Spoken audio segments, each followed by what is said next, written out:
শুভ বিকেল বন্ধুরা। তো দেখো আজকে তো রোববার স্পেশাল কি রান্না করেছিলাম সেটাই তোমাদের সাথে শেয়ার করছি। তো এটা হচ্ছে ইলিশ মাছের পাতুড়ি।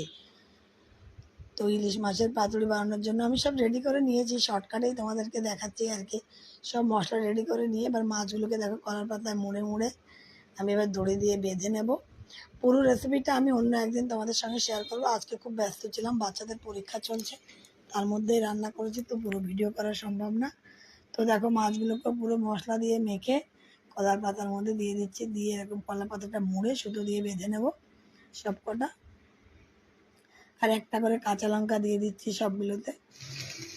তো দেখো এই যে মাছগুলো আমি দিয়ে দিয়েছি, এখানটা একটু ভাপ দিয়েছিলাম, ভাপে প্রথমে দিয়ে দিয়েছিলাম অল্প পরিমাণে, মাছটা হয়ে গেছে আর কি ভাপে, তারপরে সেটাই একটু আবার একটা ফ্রাইং প্যানে একটুখানি ফ্রাই করে নিলাম যাতে কলার পাতাটার গন্ধটা মাছের মধ্যে ঢুকে যায়, তাহলে আরও বেশি ভালো লাগে খেতে। তো দেখো আমি আবার ভাপ দেওয়ার পরে কিন্তু আমি এটা করেছি। তো দেখো আমার কিন্তু রেডি হয়ে গেছে, এখন খুলে আমি তোমাদেরকে দেখাবো পাতুরিটা যে কেমন হয়েছে। খেতেও দিয়ে দিয়েছি দেখো মেয়েকে, আর এই দেখো